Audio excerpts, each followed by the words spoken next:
Pengendalian merupakan proses memonitor, membandingkan, dan mengoreksi kinerja sebuah pekerjaan. Oleh karena itu, sistem pengendalian yang efektif menjamin berbagai aktivitas yang dilakukan untuk mencapai sasaran organisasi. Pendekatan perancangan sistem pengendalian ada 3. Yang pertama, pengendalian pasar, yaitu pendekatan pengendalian yang menekankan penggunaan mekanisme pasar eksternal seperti persaingan harga dan pangsa pasar relatif untuk menetapkan standar yang digunakan dalam sistem pengendalian itu.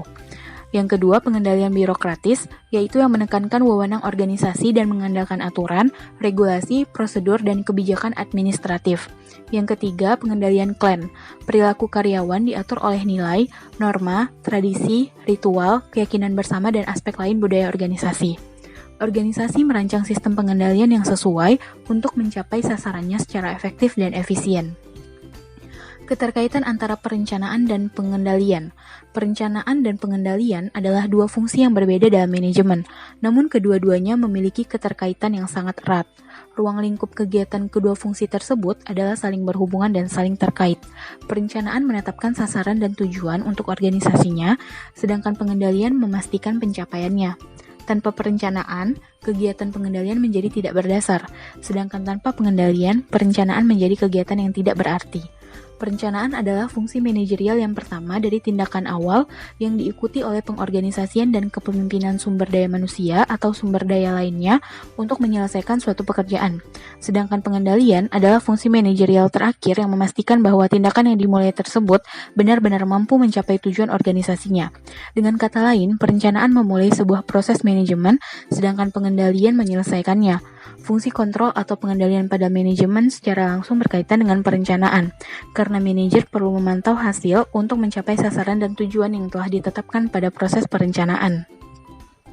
Selanjutnya, pengendalian akan memberikan umpan balik atau feedback ke perencanaan dengan menunjukkan penyimpangan yang terjadi terhadap kinerja yang telah direncanakan. Apabila terjadi penyimpangan, maka manajer harus dapat mengambil tindakan seperlunya atau bahkan harus merubah perencanaan untuk masa yang akan datang. Kemudian ada proses pengendalian. Proses pengendalian memiliki 3 tahap yang meliputi mengukur kinerja aktual atau sebenarnya, membandingkan kinerja yang sebenarnya dengan standar, dan mengambil tindakan manajerial untuk membetulkan penyimpangan atau standar yang tidak memadai.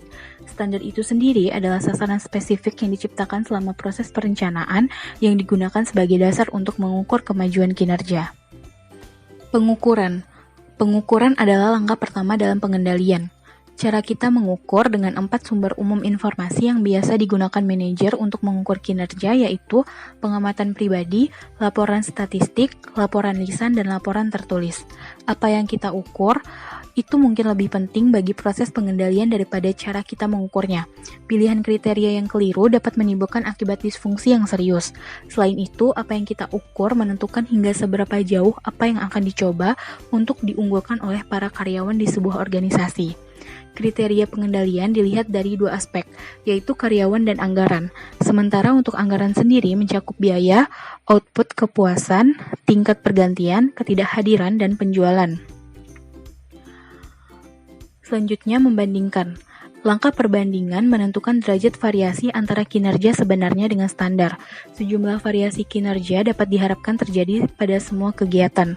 Oleh karena itu, penting sekali menentukan kisaran variasi yang dapat diterima. Untuk signifikansi variasinya ditentukan oleh 2 hal. Yang pertama, kisaran variasi yang dapat diterima, kemudian untuk yang kedua terkait ukuran, besar atau kecil, serta arah variasi di atas atau di bawah standar. Selanjutnya adalah penentuan kisaran variasi atau keragaman yang dapat diterima. Penentuan kisaran, variasi, atau keragaman yang dapat diterima adalah suatu proses menilai kinerja pusat pertanggungjawaban. Kinerja dapat dilihat dari membandingkan anggaran dan realisasi. Jika terjadi penyimpangan, maka harus dianalisis penyebabnya dan dicari solusi untuk masa yang akan datang. Tindakan yang mungkin dilakukan jika terjadi penyimpangan adalah tidak melakukan apa-apa, mengkoreksi kinerja sesungguhnya, atau merevisi standar. Pengendalian untuk kinerja organisasi. Kinerja adalah hasil akhir dari suatu kegiatan, sedangkan kinerja organisasi adalah akumulasi hasil akhir dari semua proses dan kegiatan-kegiatan kerja organisasi. Kegiatan kerja organisasi terdiri dari 3 hal. Yang pertama adalah perencanaan strategis proses pekerjaan, lalu ada kegiatan pekerjaan, dan yang terakhir adalah koordinasi pekerjaan para karyawan. Selanjutnya adalah mengatur kinerja organisasi. Mengatur kinerja organisasi dapat dilihat dari produktivitas organisasi. Produktivitas adalah keseluruhan output, barang dan jasa yang dihasilkan, dibagi dengan input yang dibutuhkan untuk menghasilkan output tersebut. Produktivitas organisasi menjadi ukuran seberapa efisien karyawan melakukan pekerjaannya. Mengatur kinerja organisasi juga dapat dilihat dari keefektifan organisasi. Keefektifan organisasi merupakan pengukuran tentang seberapa memadainya sasaran organisasi dan seberapa baik organisasi mencapai sasaran itu. Lalu mengatur kinerja organisasi juga dapat dilihat dari peningkatan industri. Peningkatan industri dapat diukur melalui ukuran kerja yang terdiri dari laba, pengambilan pendapatan, pengambilan ekuitas atau modal pemegang saham, pertumbuhan laba, pendapatan per karyawan, pendapatan per aktivitas, dan pendapatan per ekuitas atau pendapatan per modal. Selanjutnya adalah ciri sistem pengendalian yang efektif.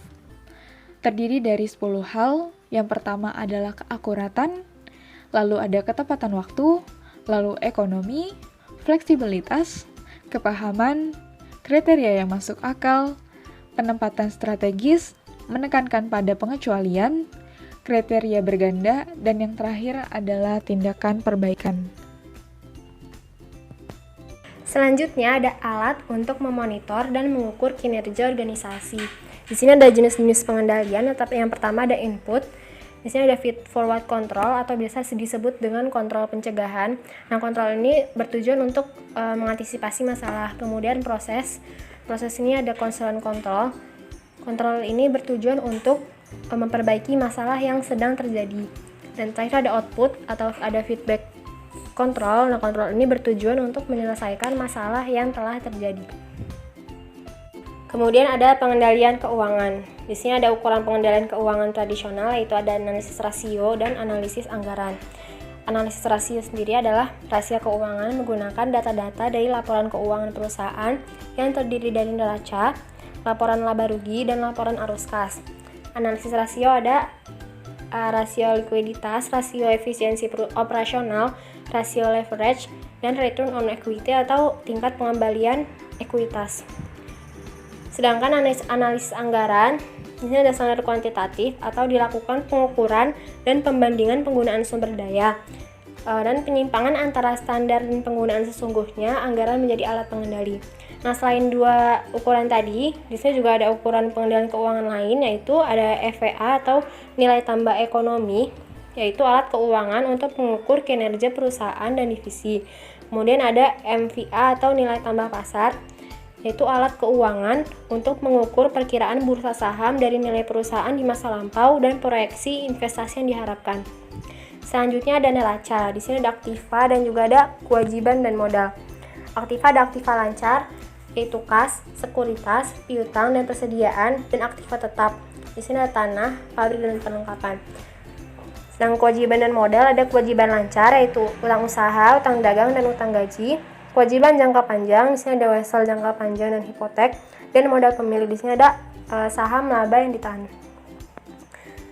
Kemudian ada laporan laba rugi. Di sini ada pendapatan atau harga pokok penjualan. Kemudian ada laba kotor atau pengeluaran operasional. Kemudian ada pengeluaran bunga. Ada pajak penghasilan atau laba bersih, dan dividen pada saham biasa dan preferensi. Laporan arus kas. Ada operation, investing, and financing. Operation adalah kas yang diperoleh dari konsumen berupa kas yang dibayar kepada supplier.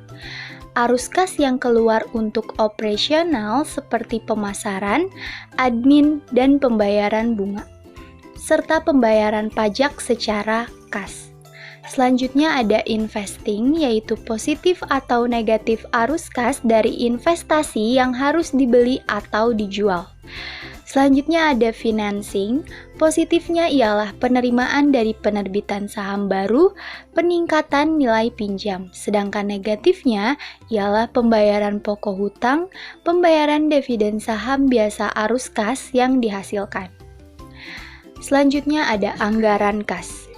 Anggaran kas memperlihatkan rencana terperinci tentang arus kas masa depan yang terdiri atas 4 unsur. Yang pertama, penerima kas, pengeluaran kas, perubahan bersih dalam kas untuk satu periode, dan kebutuhan dana baru. Selanjutnya ada kartu nilai seimbang, yaitu balance scorecard. Alat pengukur kinerja yang digunakan manajer untuk menyusun sasaran dalam perspektif kinerja perusahaan. Ada 4 perspektif. Yang pertama keuangan, pengalaman, proses internal, dan orang atau inovasi atau pertumbuhan aset. Selanjutnya ada pengendalian informasi. Manajemen Information System adalah sistem yang digunakan untuk secara teratur memberikan manajemen informasi yang dibutuhkan. Bisa berupa data ataupun informasi.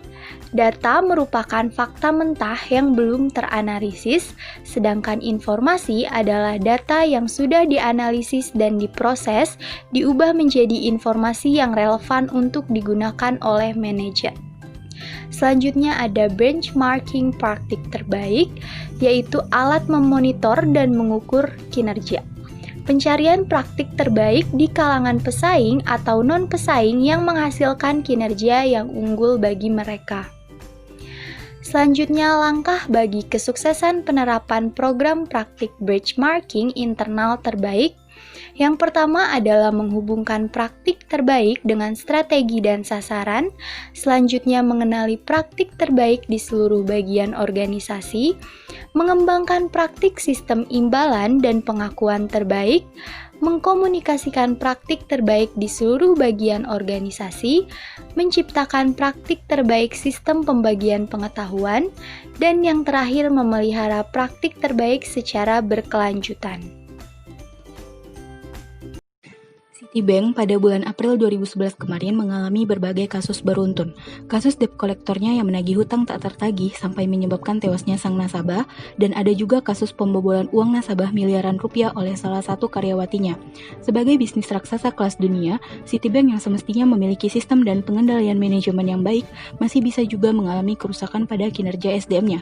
Pertama adalah kasus atas kematian salah satu nasabahnya, Irzan Okta, yang katanya meninggal sesaat setelah pertemuannya dengan pihak penagih atau debt collector dari Citibank. Dari pihak Bank Indonesia menyatakan bahwa nasabah tersebut masih masuk pada kategori kolektibilitas 2, yaitu tahap perhatian khusus, yang seharusnya dalam standar penugasan penagihan hutang menggunakan jasa debt collector adalah pada nasabah di level kolektibilitas 4, yaitu diragukan, atau 5, yaitu macet. Dalam hal ini, Citibank melakukan kelalaian dalam mengikuti prosedur penugasan debt collectornya. Kedua adalah kasus pembobolan uang nasabah yang dilakukan oleh manajer Citibank, Malindadi, yang menyebabkan runtuhnya kepercayaan masyarakat pada Citibank yang dianggap memiliki kualitas kinerja yang ketat. Sebagai bank terbesar di sedunia, seharusnya Citibank mampu mengendalikan SOP kinerja perbankannya dengan tingkat pengendalian yang tinggi. Pada kasus pembobolan uang nasabah ini, Malindadi, sebagai bagian dari sistem tubuh perusahaan Citibank, SDM1 ini bekerja pada tingkatan yang menyimpang dari sistem pengendalian organisasi bisnis. Kasus ini merupakan kasus yang bisa terjadi di perusahaan perbankan di negara mana saja. Tapi, bagi perusahaan sekelas Citibank, kelalaian dalam pengendalian manajemen ini sangat memprihatinkan. Di kasus Citibank ini, yang menjadi poin utamanya adalah pengendalian SOP yang kurang ketat, menyebabkan 2 kasus terjadi, berurutan dimulai dari kematian nasabahnya karena kelalaian dalam prosedur pemakaian debt collector yang seharusnya pada kasus tersebut masih tidak diperlukan. Kelalaian yang kedua adalah pada kasus MD, yang dimana dalam manajemen pengendalian SOP-nya kurang diperhatikan atau disupervisi oleh atasan MD, dimana seharusnya semua kinerja para manajer disupervisi dengan ketat agar pekerjaan yang mereka lakukan tetap berjalan di atas rel sistem perusahaan. Supervisi yang dilakukan juga seharusnya jauh lebih ketat. Ada 2 poin utama yang perlu dibenahi oleh Citibank mengenai kesalahan yang terjadi. Yang pertama adalah benahi sistemnya. Benahi sistem prosedur dalam penugasan debt collector, karena dalam Undang-Undang Peraturan Perbankan telah diatur tentang prosedur penugasan debt collector.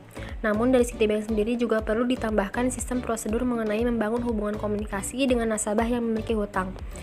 Seharusnya bank melakukan kontak komunikasi dengan nasabah secara berkala. Karena sebagai bank terbesar di dunia, Citibank harus dapat membuat strategi penagihan hutang yang cerdas dan menawan.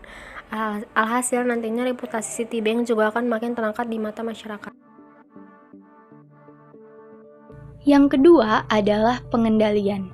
Sistem hanyalah menjadi aturan omong kosong bila tak dilakukan pengendalian. Supervisi yang baik dan ketat akan membuahkan sinergitas antara sumber daya manusia dengan sistem yang diberlakukan. Ibaratnya, sumber daya manusia Citibank adalah kereta api, sistem adalah relnya. Maka, pengendalian ini ibarat kemudinya. Siapa yang menjadi masinisnya yaitu supervisor, atau dalam bahasa ekonominya disebut sebagai manajer middle class. Manajer ini bertanggung jawab agar kereta berjalan tetap di atas relnya. Apabila ada bagian kereta yang keluar dari jalur rel, akan mempengaruhi keseimbangan bagian kereta lainnya. Pengendalian yang cakap dan handal dari sang masinis perusahaan inilah yang menjadi bagian kritis yang menentukan lancar tidaknya perusahaan berjalan.